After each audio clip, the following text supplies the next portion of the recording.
चलिए अब इस सवाल को देखते हैं। एसएससी सीपीओएसआई में आया हुआ क्वेश्चन है।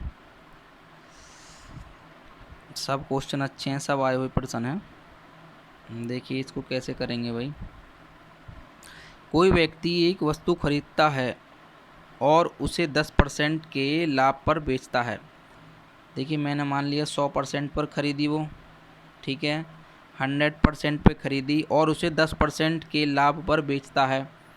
100 से वो कितने पर बेचता है? 110% पर, क्योंकि 10% का वो लाभ ले रहा है, ठीक है।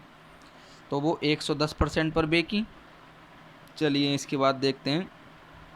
यदि वह वस्तु को 20% कम मूल्य पर खरीदता, यदि वह उसको 20% कम मूल्य पर खरीदता, मान लीजिए इसको 20% कम मूल्य पर अगर वो लेता, 20% कम मूल्य पर लेता तो वो उसको मिलती 80% में, ठीक है। वो उसको 80% में मिलती, ठीक है। और उसे 1000 अधिक में बेचता, ठीक है, उसको 1000 अधिक में, प्लस इसमें 1000 और जोड़ लेते हैं। चलिए 1000 रुपये अधिक में बेचता तो उसे 40% का लाभ होता। अब 80 से अगर मैं 40% का लाभ लेना चाहूँ, अगर मैं 80% पर 40% का लाभ लेना चाहूँ तो यहाँ से सीधा सीधा 40% इसमें जोड़ दीजिए, 8 चौक 32, मतलब 80 और 32 हो जाएंगे 112। देखिए अब वो कितने में बिकती? 112% में बिकती, ठीक है।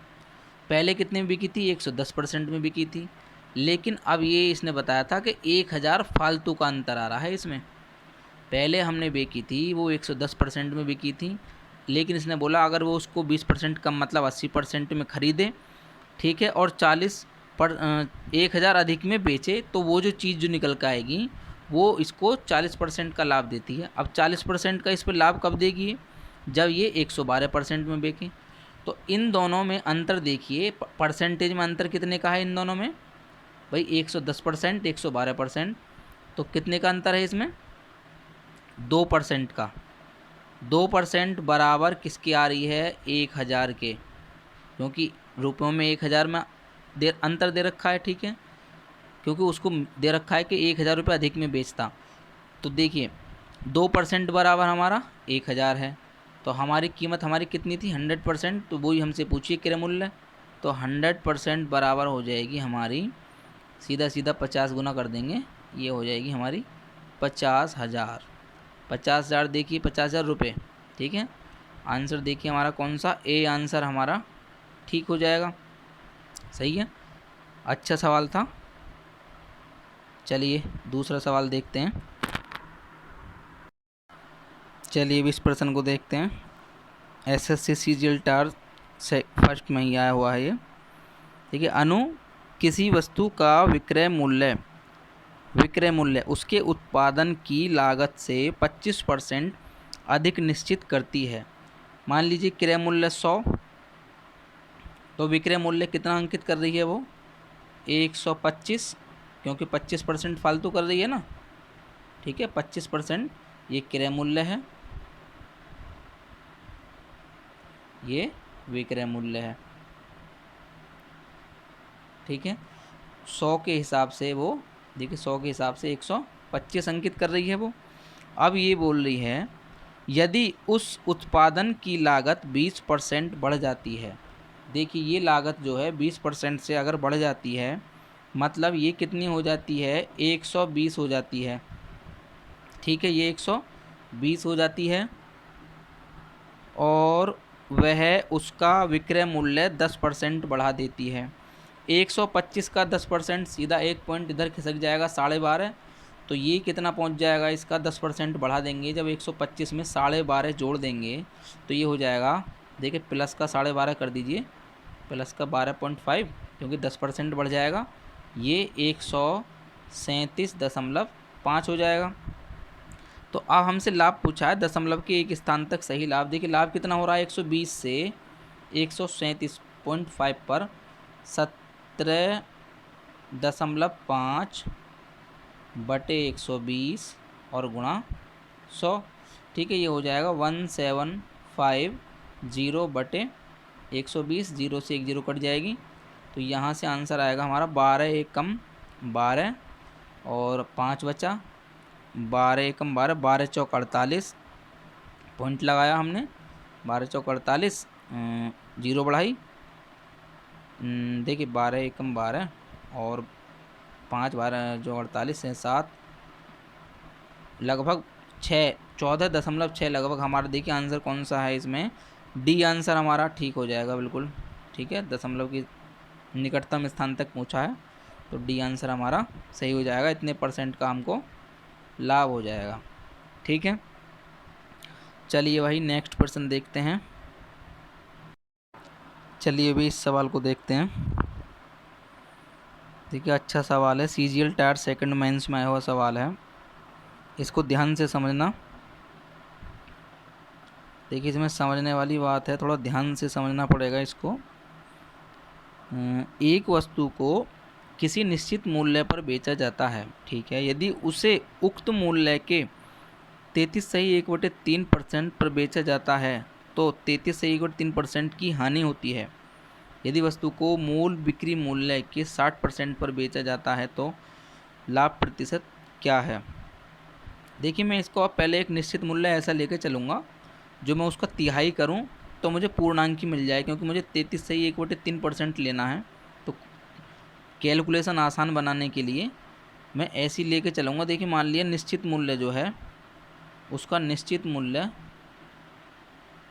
मैंने इसको 300 लेके चला, क्योंकि मैं इसका तिहाई करूँगा 33/1/3 तो 100 आ जाएगा, तो कैलकुलेशन में कोई दिक्कत नहीं होगी। देखिए जब मैं इसको इसके 33.1/3% पर बेचता हूँ, इसका 33.1/3% पे अगर मैं इसको बेचूँ, मतलब 100 रुपये में अगर मैं इसको बेचता हूँ तो 33.1/3% की ही इतने ही % की क्या होती है, हानि होती है। ठीक है, मतलब कि इसको तिहाई हिस्से की हानि हो गई। अगर मैं 100 रुपये में कोई चीज़ बेच रहा हूँ तो वो तिहाई हिस्से की इसको हानि हुई। ठीक है, चलिए मतलब कि 2 हिस्से ये जो हैं वो 2 हिस्से बचे रह गए, तीसरे हिस्से की हानि हो गई है। भाई 33.1/3% का मतलब है कि उसको तीसरे हिस्से के बराबर हानि हो गई है। तो दो हिस्से तो ये हुए, तो हम उसका अगर क्रय मूल्य निकालना चाहें, देखिए 3 हिस्से में से एक हिस्से की हानि हुई है 100 रुपये में बेचने पर। ठीक है, ये चीज़ समझनी होगी, क्योंकि हमें 33.1/3% की हानि हो रही है, मतलब तिहाई हिस्से की हानि हो रही है, मतलब कि 3 हिस्से में से एक हिस्से की हानि हो रही है। तो हमारे 2 हिस्से बच रहे होंगे, तो ये 2 हिस्से हैं। ठीक है, 2 बराबर 100, तो वो 3 हिस्से कितने हो जाएंगे, 150 के बराबर। मतलब जो 150 है वो हमारा क्रय मूल्य होगा। ठीक है, जो 150 निकल के आएगा वो क्रय मूल्य होगा, क्योंकि 100 में बेचने पर हमको 33.1/3% मतलब एक तरीके से तिहाई हिस्से की हानि हो रही है। तो हमारा जो क्रय मूल्य आ गया वो हमारा 150 आ गया। ठीक है, अब ये बोल रहा है कि मूल बिक्री मूल्य के 60% पर अगर मैं इसके 60% पे बेचूँ, अगर देखिए इसका 60% कितना होगा, इसका 60% होगा 300 गुणा 60/100, 2 जीरो से 2 जीरो कट जाएंगी, मतलब 180 में अगर मैं बेचूँ 150 की चीज़ को 180 में बेचूँ तो कितना लाभ होगा। देखिए 30/150 पर होगा। भाई 30 का ही तो लाभ हो रहा है, 125 से 150 से 180 पा रहे हैं तो 30 का लाभ हो रहा है 150 पर। 0 से 0 कर 15 दूनी 30, तो ये हो जाएगा 10 दूनी 20% का लाभ होगा।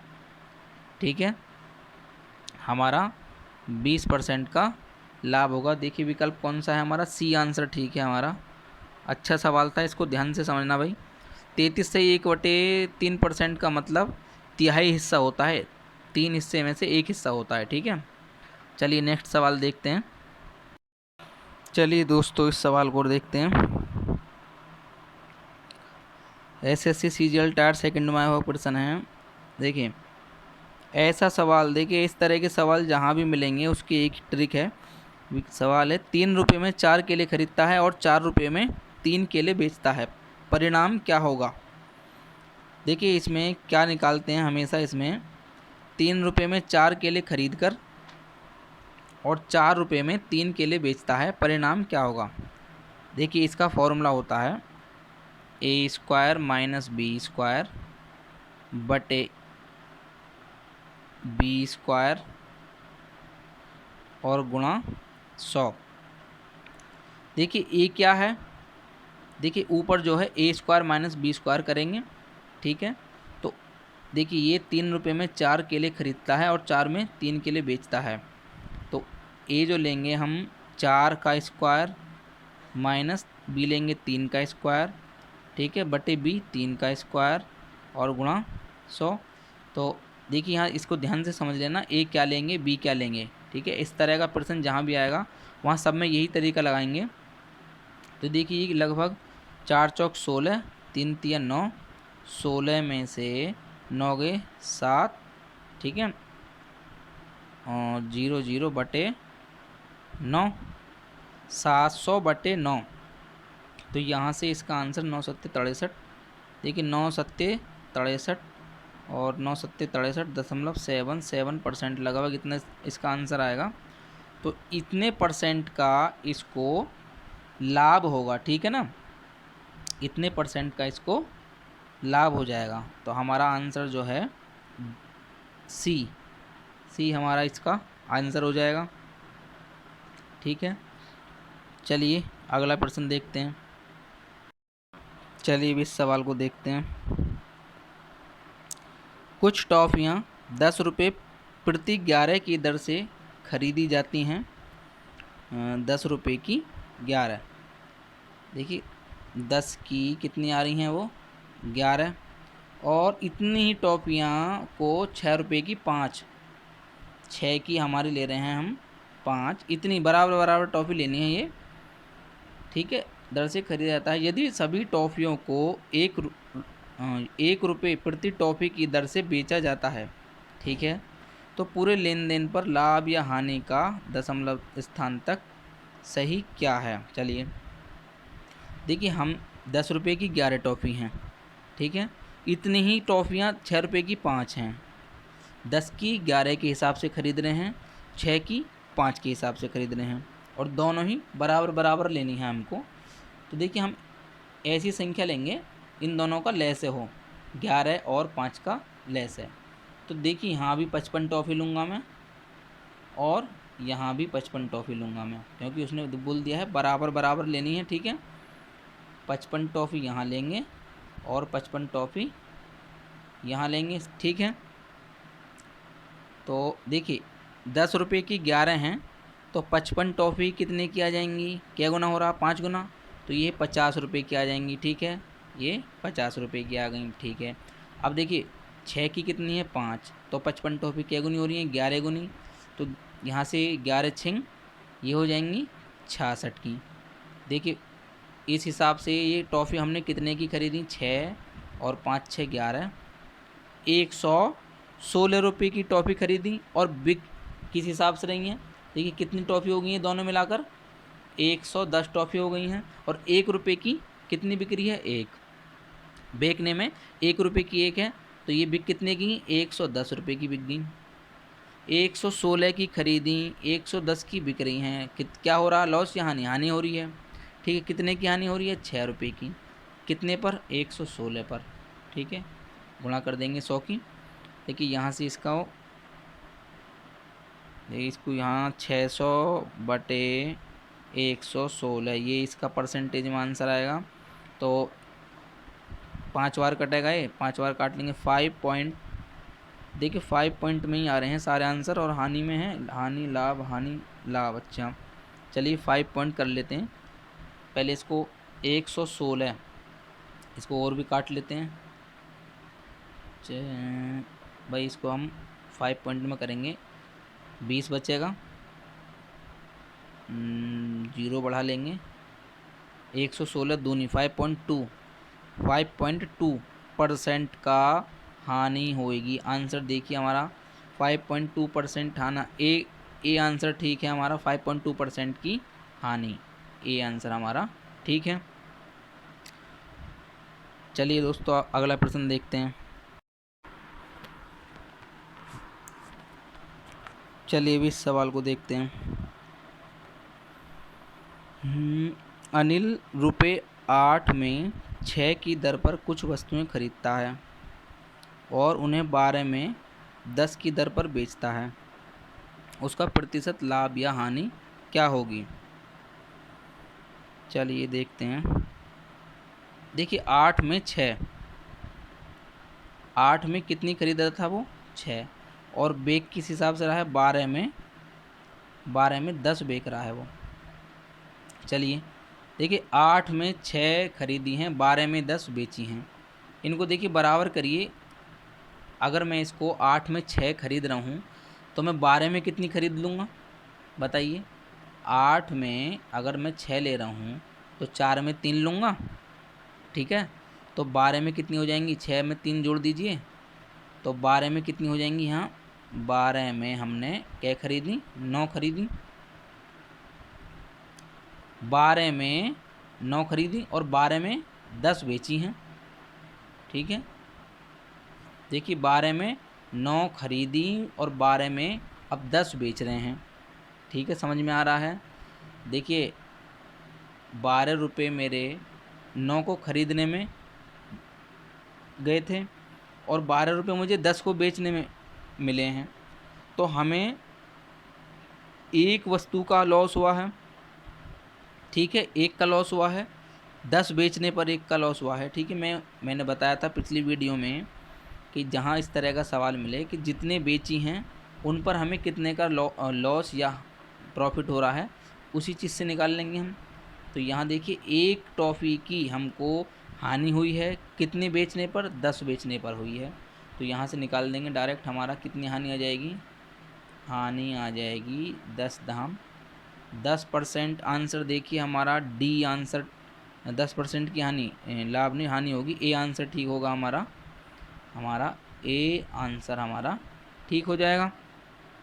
ऐसे प्रश्नों में मैंने बताया था हमारे पास से, देखिए 9 वस्तुओं का क्रय मूल्य बराबर है 10 वस्तुओं के विक्रय मूल्य की। यही तो बात है। 9 वस्तुओं का क्रय मूल्य बराबर है 10 वस्तुओं के विक्रय मूल्य के। तो हमको सीधी सीधी एक की हानि हो रही है 10 बेचने पर। ऐसी लैंग्वेज जहाँ भी आएगी इस तरह के सवालों की, वहाँ मैंने तरीका बता रखा है। जितना माल बिका है और जितने का लाभ या हानि हुई है उस तरीके से निकाल देंगे। आंसर हमारा ए 10% की हानि हो जाएगा, ठीक है। चलिए नेक्स्ट सवाल देखते हैं। चलिए भाई नेक्स्ट सवाल देखते हैं। देखिए किसी व्यक्ति ने 5 लाख का इधर सैकड़ा हज़ार 5 लाख में एक बाइक और एक कार खरीदी, ठीक है। 5 लाख में उसने एक बाइक और एक कार खरीदी। उसने बाइक को 20% लाभ पर और कार को 10% की हानि पर। चलिए हम, ठीक है। और पूरे सौदे में उसे 5% का लाभ प्राप्त हुआ, ठीक है। बाइक की कीमत रुपए में है, ठीक है। देखिए कैसे करेंगे इसको। देखिए एक तरफ ले लीजिए बाइक, ऐसे सवालों में एक तरफ ले लेंगे हम, एक बाइक ले रखी है और एक कार ले ली, ठीक है। अब ये बोल रहा है कि बाइक को तो उसने 20% के लाभ पर बेचा है, ठीक है, +20। कार को उसने 10% की हानि पर बेचा है, ठीक है। और पूरा टोटल सौदे में उसको क्या हुआ है? 5% का लाभ हुआ है, ठीक है। ये +5 है, ठीक है। इनका अंतर देख लीजिए, -10 में और +5 में कितना डिफरेंस है इनके दोनों के बीच में? 15 का डिफरेंस है, ठीक है। 20 में और 5 में कितना? 15 का डिफरेंस है। टोटल कीमत हमारी दोनों की मिला के कितनी थी? 5 लाख, इकाई दाई सैकड़ा हज़ार 10,000 लाख, ये हमारी टोटल कीमत थी। देखिए 15 और 15 मतलब 1:1। बाइक भी और कार की कीमत किस हिसाब से आ रही है? 1:1, मतलब बराबर बराबर आएगी। तो 5 लाख में 2.5 लाख की कार होगी और 2.5 लाख की ही बाइक होगी। तो हमारा बी आंसर इसमें बिल्कुल ठीक है, 2.5 लाख 2,50,000, ठीक है। बी आंसर हमारा बिल्कुल सही है, ठीक है। इस तरह के सवाल तुम्हें जहाँ भी मिले उसमें यही करना, एक तरफ एक वस्तु, दूसरी तरफ दूसरी वस्तु, बीच में उसका रिजल्ट जो भी आ रहा है। और यहाँ जो लिखेंगे, यहाँ इन दोनों का डिफरेंस, इनमें डिफरेंस कितना है, ठीक है। यहाँ माइनस की संख्या नहीं लेंगे, यहाँ इनका डिफरेंस देखते हैं, सिर्फ इनमें कितना डिफरेंस है, इनमें कितना डिफरेंस है वो यहाँ देखते हैं, ठीक है। ये अनुपात होता है दोनों का। यहाँ बाइक आ गया, यहाँ कार आ गया, ठीक है। इस तरीके से ये सवाल कर देंगे। चलिए नेक्स्ट सवाल देखते हैं।